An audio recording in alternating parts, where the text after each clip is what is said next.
What's up, folks? Welcome to Nino's Corner.tv. I'm joined again with Boone Cutler. Boone, man, it's been a little bit, a couple of weeks maybe. I don't know how long it's been, but it's Bro, all I you feel always like bring we're the fire. roommates because I'm always on your show. I love it, man. You're a wealth of knowledge. There's so much going on right now, man. I mean, these fires in LA. Um, dude, I mean, what, 30,000 plus people evacuating? These to me don't look very natural at all. The winds here in El Paso were like 60 something miles an hour, maybe more than that. The weather's been crazy. There's a freeze all over the country, and then you have wildfires. It seems to me like could they be pulling out? And I'm going to say they, and this is going to be very conspiratorial, but could they be pulling out all the stops before Trump gets into presidency? I mean, do you think this could be man-made? Do I think somebody would do that if they could do that? Yes. So let's put that, let's make that's clear. Do I think it's happened here? I'd have to check into it. It's not something I would just jump right on. But I would say if that's something that somebody could make happen, and just like the storm that hit North Carolina or Western North Carolina and East Tennessee, I haven't been one to really buy into a lot of the conspiratorial and the harp and all this stuff. I mean, I know it exists. I know it's a real thing. Uh, but I don't really just don't. My head just doesn't work that way. I always try and find another response for it, another answer. But I'll tell you, bro, I was out there. I spent several days in Western North Carolina hanging out with those people. I've toured it by the air. I've been out there with General Flynn. We spent several days there, trying to help out and bring attention to that area. And there's going to be a lot more information that comes out about that area. But when people were talking about, when I go, yeah, it's interesting, and I kind of tuck it back and I look for something else. But I'll tell you, man, after what I saw up in North Carolina, it makes me wonder. It makes me wonder too. Yeah, It does make me wonder. And I don't think anybody's weird for wondering. I think you should. I think you should question things and look at all the possibilities. I don't know. I don't know. But I will say again, if that's something somebody could do, believe me, it would be on the table to do.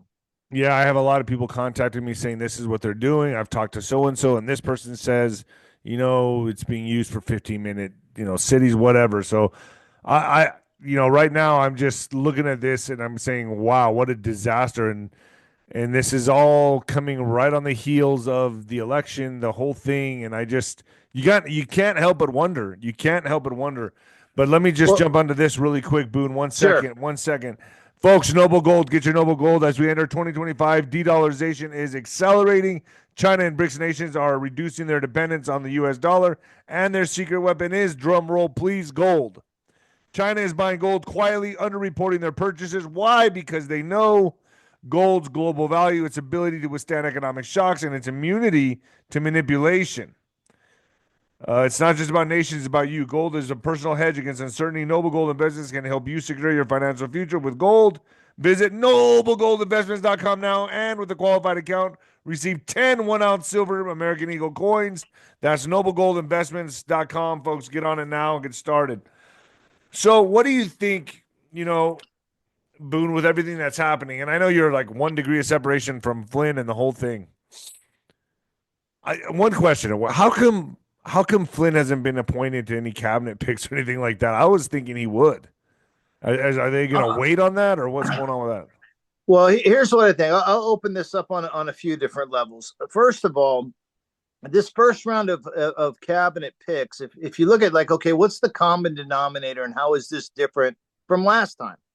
Well, the common denominator is that all the people that, I mean, if you look at Pete, if you look at 𝗀𝗟ce, you look at Cash, these folks do not have divided loyalties. Not like last time. Trump was pulling from these agencies and everything else. Who's the best guy? This guy. Well, they were part of the establishment.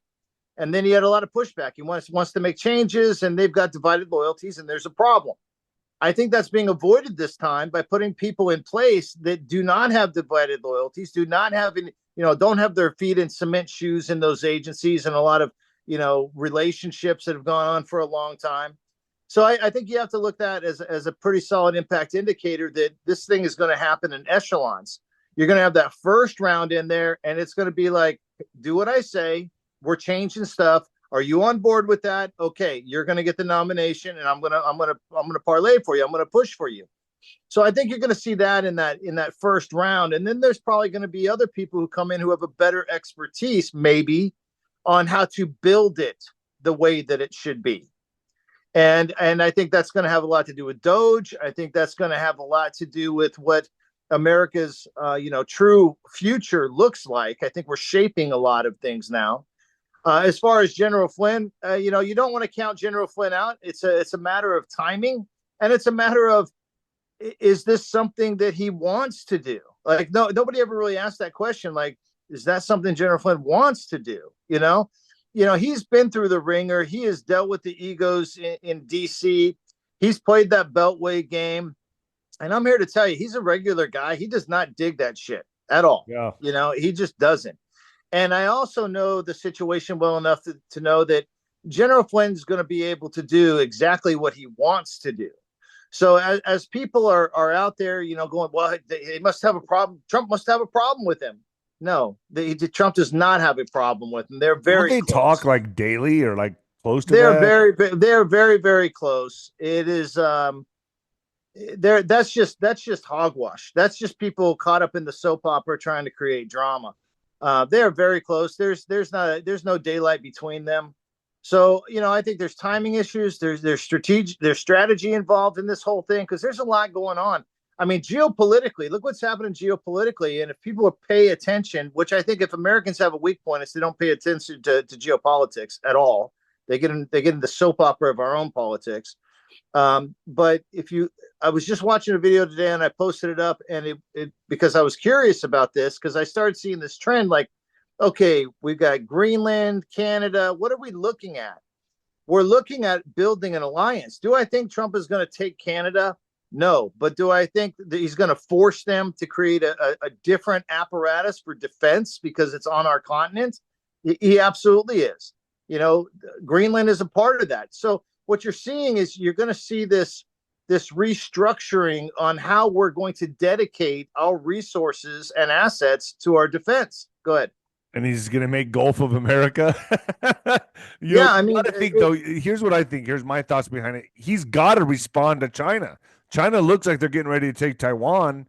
China's building islands outside of, off the coast of Tennessee. Yeah. And so, I mean, they own a lot of our land, and he knows these executive orders are going to come into play that he signed before he left office about freezing assets, anyone who had business dealings with China. All those executive orders, on my mind, are going to come to play. Don't you think? I mean, I would imagine that we've got to be aggressive in making moves to counter everything China is going to do, because they're looking to be the world's #1 superpower. And they are right now. And there's something else people don't realize. There is an Asian version of NATO standing up with Japan, Australia, India. There's an Asian version of that. So what I kind of foresee the direction taking, we're gonna harden our defenses at home, all the way from South America, from the bottom tip of South America, all the way north. We're going to make sure that we've got Greenland, because they've got so many resources there. We're going to make sure all of our resources that we can have access to in Central South America, we're going to do that. We're going to deny access to the CCP. The United States has a copper shortage right now. This is a big deal. Copper is a big deal. These minerals are a big deal. So when you're looking at all this, okay, we're going to consume things. Well, that's because we're trying, we don't just need it for the health of America as a nation. We need to deny access to our adversaries that want the same type of minerals and resources and all those things, because we put ourselves at a serious deficit. Now, you're going to hear people talk about, well, America's going on a colonization trip again. No, it's not really about that, because the deal is, like China right now, the CCP controls so much of Africa, and all those natural resources in Africa. They're stockpiling all these minerals and everything. We've got to be able to compete and do the same thing. If we don't, then a war does kick off. Well, guess what? They've got all the resources and we don't. So right now it's economic warfare, and then we're just hoping this does not hit kinetic. Well, I mean, what happens when you start imposing these tariffs? this is going to be a big deal because yes, it will affect the U.S. economy, and yes, the U.S. economy will stand up our own factories and things like that to bring that business home. But that's not going to be done overnight. I think there is a warp drive aspect of it that we will probably see present itself. I think he's very serious about the tariffs, but I also think he knows that it's time to leverage the leverage we have to make sure we can secure the country. So this is something that's happening on all fronts. We've taken our hands off the wheel with this thing with China for so long. I personally believe there's a lot of people, there's agencies that are corrupted by the CCP. There's people in high levels corrupted by the CCP in the United States, and all that's going to get rooted out.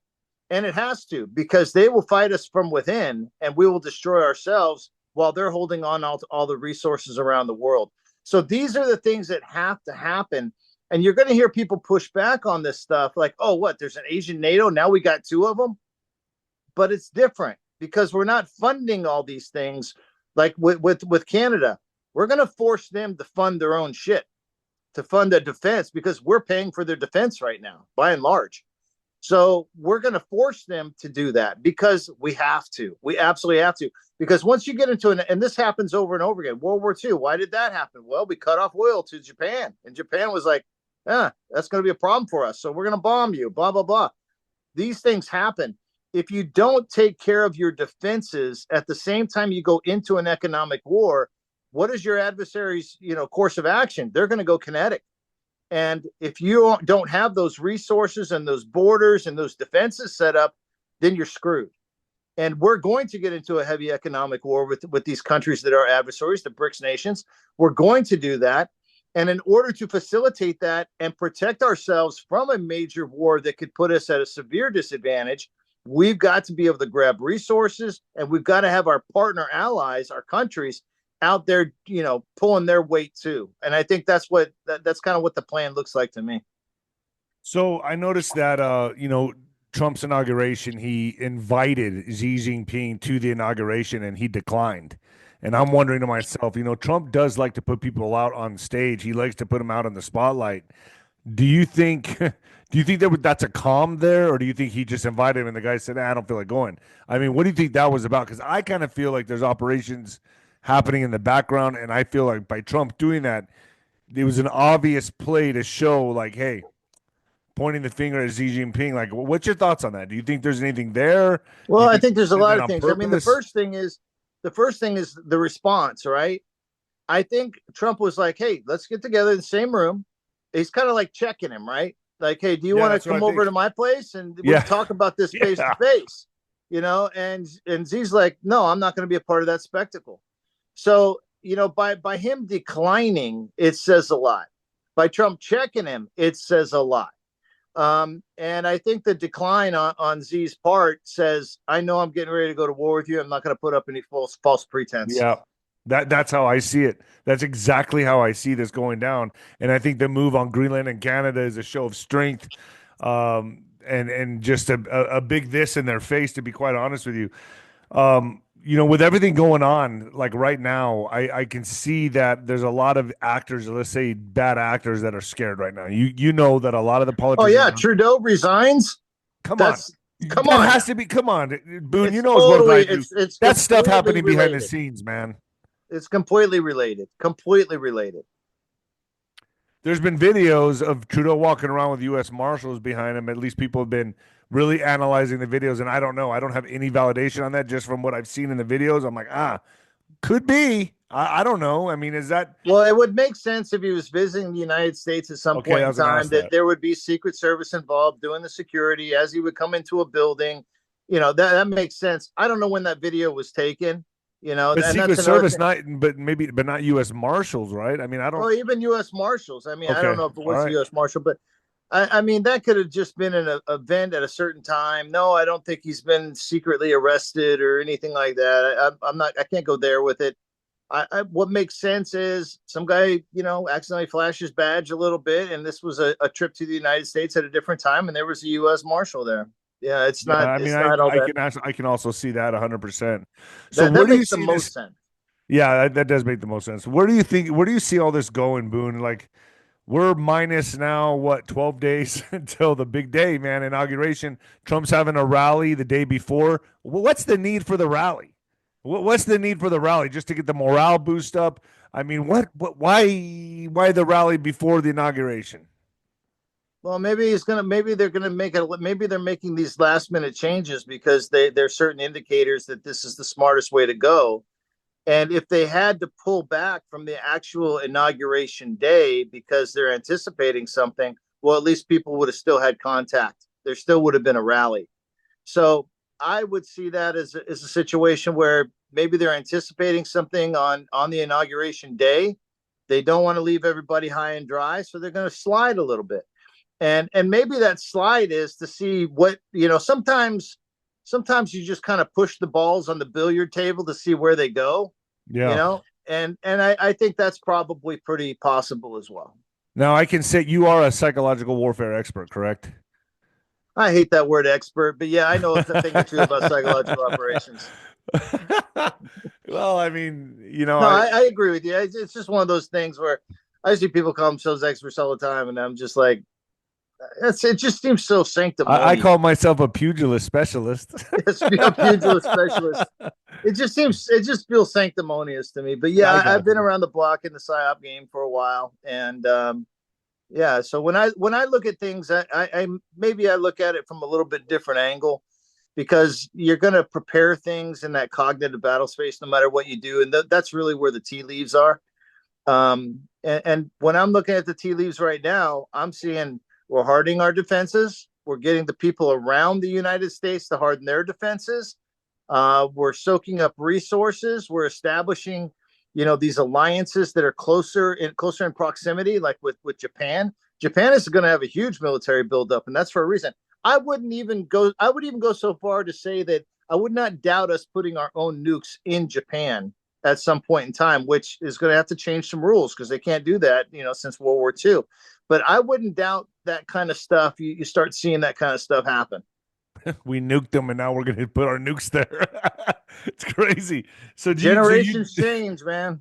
So you do see this, like the trajectory. We're going to be going to war with China, whether it's severe economic warfare or kinetic. I think it's going to end up. I think the pimple's got to pop, man. I think there's a lot of stress in that area. China always wants to win without fighting, though. Yeah. They do. They want to win without fighting. The CCP is not strong in China. People think they are, but they're not. There's a tremendous amount of opposition against the CCP in China. That's definitely a usable condition that should be maximized and leveraged. I think right now it's a matter of showing in mass that, hey, you do not have freedom of movement. We can control some of this stuff.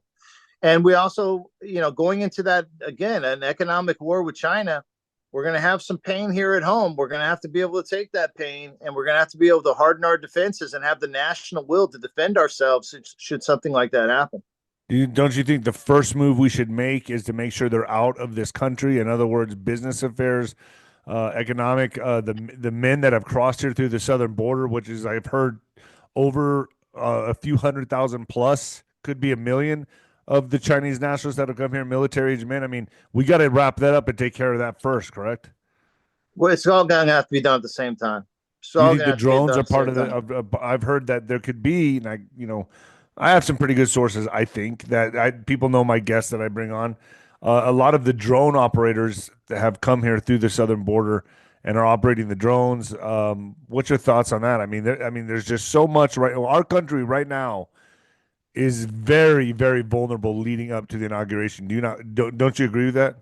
I think we're vulnerable, but I also don't underestimate our capabilities as a nation. A lot of people don't really know what our capabilities are, and that makes a lot of sense. I was with General Flynn, and people don't know this about him, but he was one of the first guys to stand up the drone program for the United States. He was very pivotal in that.